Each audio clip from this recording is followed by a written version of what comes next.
سبيل الدموع سبيل مريح تنهدى يا صاحي كي تستريح. Gimana cara menghadapi orang tua yang bertanya setiap menit, kalau dijawab dia nggak dengar, diulang-ulang lagi. Akhirnya dijawab dengan suara keras, apakah saya termasuk anak durhaka? Ad-darurat, keadaan darurat, emergensi, tubihul mahzurat, membolehkan sesuatu yang sebenarnya terlarang. Kau bawa orang tuamu ke THT, telinga, hidung, tenggorokan, periksakan telinganya, nanti dipasang alat dengar, dipasang alat dengar. Jangan kau baik, menantunya kurang ajar. Hai menantu, kau baru ketemu dengan suamimu itu umur 20-25 tahun. Selama ini yang membesarkannya siapa? Yang meregang nyawa melahirkannya siapa? Yang 9 bulan 10 hari mengandung siapa? Yang menyusukan 2 tahun siapa? Hari ini saat dia tidak bisa mendengar, membelikan alat dengarnya pun kau berhitung. Padahal kalau kau gendong dia dari Bandung sampai ke Makkah, kau bawa lagi pulang, belum tentu dapat menebus 1 tetes darahnya saat melahirkan engkau. Berapa jahitan robek dagingnya gara-gara melahirkan engkau. Bawa orang tuamu, senangkan dia, bahagiakan dia. Dosa terbesar di antara yang besar, pertama syirik, yang kedua uququl walidain. Kalau ada uang belikan, sehingga kau tidak perlu berteriak. Jangan sampai berteriak. Jangan sampai orang tuamu membawa HP ke servis HP. Nak, HP bapak ibu rusak ya? Diperiksa HP-nya nggak rusak, terus anaknya nggak ingat, dia tidak menelpon lagi. Berapa kali dia tidak jadi sholat duha karena kau kencing di kaitnya. Berapa kali dia tidak jadi tahajud karena kau menangis sampai azan subuh tiba. Di hari tua ini bahagiakan dia, belikan makanan yang enak, pakaian, bawa dia jalan-jalan. Orang Cina, saudara kita dari Tionghoa, itu sangat menghormati orang tua. Saya pergi ceramah ke Kuala Lumpur, sampai di ke mall, Ustadz hari ini kita tidak ada ceramah, jalan-jalan ke mall. Sampai ke atas saya lihat ada orang tua, satu baris orang tua, anak-anaknya menyuapkan makanan. Kenapa? Karena mereka percaya rezeki bisa dijolok, rezeki bisa ditarik dengan memuliakan orang tua. Orang tua kata dia hoki, dia percaya itu. Teorinya kita yang punya, tapi mereka yang mengamalkan. Mana baktimu pada orang tuamu? Jaga orang tuamu. Jangan sampai nanti setelah dia mati meninggal dunia, barulah engkau menangis mencakar dinding. Mama, penyesalan berakhir tak ada gunanya. Saya kalau sudah melihat ada anak menangis ketika ibunya meninggal, baru dia nangis, ini pasti nyesal karena tak berbakti. Mau saya antukkan aja kepalanya. Dulu waktu dia sehat, waktu dia hidup, kenapa kau biarkan? Sekarang setelah datang orang tua mau minjam uang 50.000 untuk buka puasa. Nah, pinjam 50.000, mama mau beli makan buka puasa. Sebentar ya ma, kutanya istriku dulu. Tak ada gunanya kau jantan gagah perkasa, tak ada gunanya. Ini kalian yang sebelum nikah masih lajang, katakan dulu, do you marry me? Sudikah engkau menikah dengan aku? Mau jawab mau aja atau mau banget ya?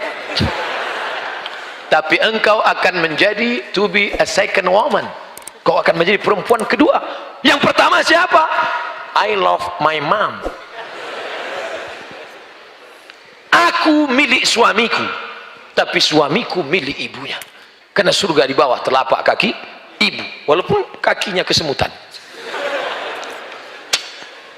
Saya ingin bertanya Pak Ustadz, bagaimana jika kalau sudah janji menikahi seorang akhwat, namun jangka waktu berjalan, semakin saya lihat ketidakcocokan, terutama masalah akhlak, apabila diberi bismillah, apabila dibatalkan atau bismillah dinikahi. Ada sebagian orang melihat orang kesempurnaannya. Manusia tidak akan sempurna. Man talaba akhan bil aibin baqiya bil akhin. Siapa yang mencari kawan sempurna seumur hidup tidak akan berkawan. Menikah bukan mencari kesempurnaan, tapi menutupi kekurangan. Kalau kurang-kurang dikit, ya nggak apa-apa. Yang jadi masalah itu kurang manis, kurang cantik, kurang putih, kurang tinggi, kurang kaya. Kau sudah terjebak pada materialistis. Tungkahul mar'atu li arba'. Perempuan dinikahi karena 4, 5 liha, karena hartanya. Wali hasabiha, karena keturunannya. Wali jamaliha, beautiful. Wali diniha, karena agama. Ustadz, carikan saya yang ada 4-4-nya Pak Ustadz. Kalau ada 4-4-nya ngapain saya kasih ke kamu? Kau nikah karena hartanya, harta akan binasa. Kau nikah karena sukunya. Berapa banyak orang dikeluarkan karena melanggar pantangan suku. Kau nikahi karena bentuk rupanya. Perempuan adalah bunga. Bunga kuntum, mekar, harum, semerbak, cantik dan indah. Setelah itu dia akan kuning, layu dan mati. Bunga yang tak layu hanya bunga plastik. Banyak sekarang perempuan ingin tidak layu, maka wajahnya plastik semua. Hidung plastik, pipi plastik, dagu plastik, alis plastik, bulu mata plastik, lentik plastik. Ada orang bakar sampah layu. Oleh sebab itu maka nikahilah dia karena akhlaknya. Ketika kau melihat rasanya kau tidak sanggup, engkau bekerja direktur BUMN, mengurus negara, mengurus kampus. Kalau kau dapat perempuan yang baik, tugasmu cuma satu. Tapi kalau kau dapat yang tidak baik, tugasmu jadi dua. Kampus lagi, rumah lagi, negara lagi, rumah lagi. Akhirnya ribet, semua tidak terurus. Maka menurut saya Pak Ustadz ini tidak cocok, tidak layak. Akhirnya saya cari yang lain. Enggak apa-apa, pertunangan tidak semestinya menjadi pernikahan. Pertunangan itu bagian dari pengenalan. Kenalan enggak perlu lama-lama. Syuaib punya anak gadis cantik, menikah dengan Musa. Mereka tidak ada pacaran, enggak ada kenalan sampai lama-lama. Apa kata anak Syuaib? Inna khaira man ista'jartal qawiyul amin. Ayah, kalau kau mau mencari pekerja, orangnya punya dua sifat, qawiyun, kuat, amin, amanah. Ini orangnya, ini orangnya ya. Kamu sudah lama kenal dia? Baru tadi. Dari mana kamu tahu dia kuat? Saya ngantri mau ngambil air. Sumur itu tertutup batu besar, bergelinding dari atas bukit, tertutup pintu. 30 orang menggeser sup, tidak ada yang bisa. Tiba-tiba datang sesosok Musa, dia geser sendiri, terbuka. Lalu apa kata orang kampung? Musa, silakan ambil air. Musa melihat ada perempuan di belakang antrian, ladies first. Akhirnya perempuan itu mengambil air.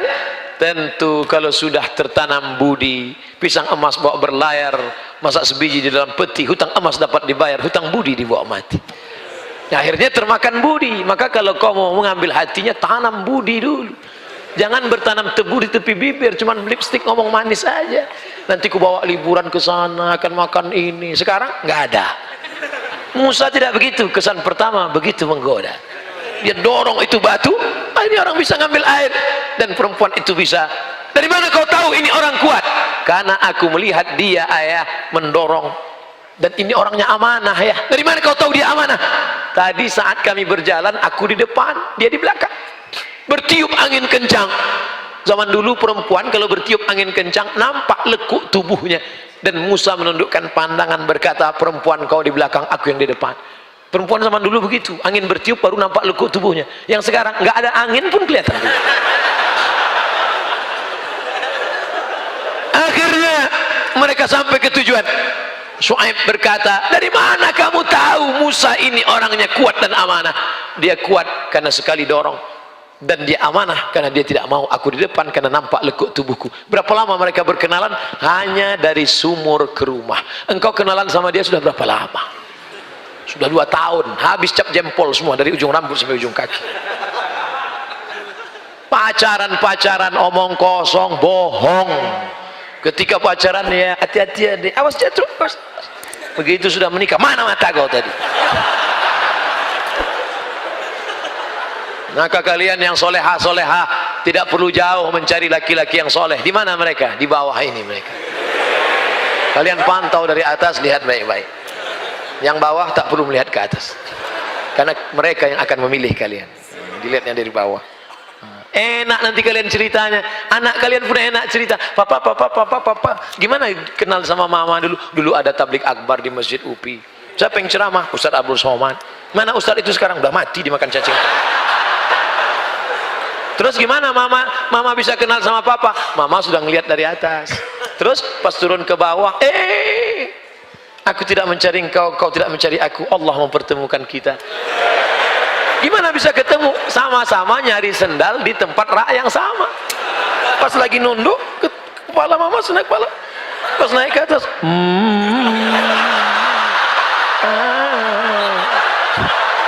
indah. Masya Allah. Sekarang banyak orang tua tidak bisa menceritakan pertemuan dengan anaknya. Banyak orang tua nggak bisa menceritakan pertemuan dia dengan anaknya karena cerita itu tidak indah untuk diceritakan. Mama, dulu ketemu dengan papa gimana? Salah sambung. Papa, dulu ketemu dengan mama di mana? Ditangkap kamtip, Mas.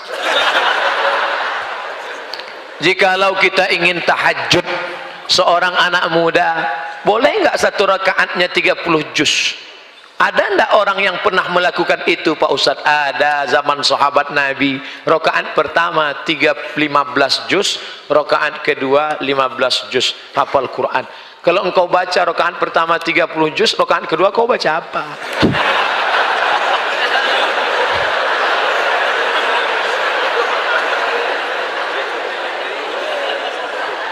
Gimana sholat sunat bisa 15 juz gimana? Saya nggak hafal Quran, kan ada Quran digital. Download Quran digital, sholat ngelihat boleh. Mana dalilnya sholat ngelihat apa boleh? Ada seorang laki-laki namanya Zakwan. Siapa namanya? Bukan za, pakai zal. Letakkan ujung lidah di gigi atas. Zakwan. Ada za, ada za, ada ja, ada lo. Jadi jangan sama. Ini nanti ijazah.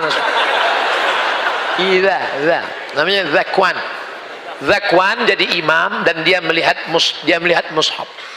Itu dalil boleh sholat melihat mushaf. Maka nanti lihat. Tapi letak kantong, jangan terlalu banyak gerakan. Letak sini. Yang letaknya di belakang, tersepit pula.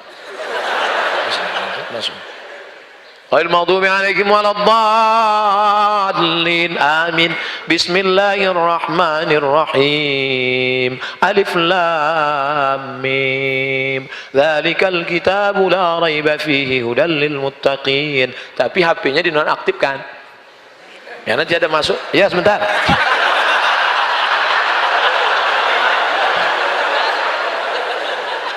Hanya Quran digitalnya saja bisa. Kapan mau coba? Nanti. Nah, nanti kalian kalau kebetulan umroh ingin sholat di belakang imam Masjid Nabawi, gak bisa ujuk-ujuk datang jam 4 di belakang, gak bisa. Masuknya jam 1. Ini imam Masjid Nabawi, masuk jam 1. Masuk jam 1, sholat sunat di situ. Booking tempat, duduk. Duduk situ, tunggu. Jam 2, jam 3, jam 4, jam 5 azan subuh. 4 jam. Ngapain jam 4? Ngapain 4 jam di situ? Sholat. 1 rakaat 1 juz. 4 rakaat 4 juz. Caranya lihat Quran. Tegak lihat. Begitu pas hampir azan batal.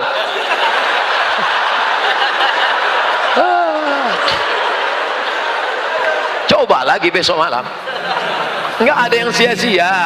Bacaan Quranmu dalam masjid itu bernilai i'tikaf insyaallah. Amin. واهجر فؤادا توكل بجد بعزم فصيح فإني علمت بأنك نجوى ولبس خبيث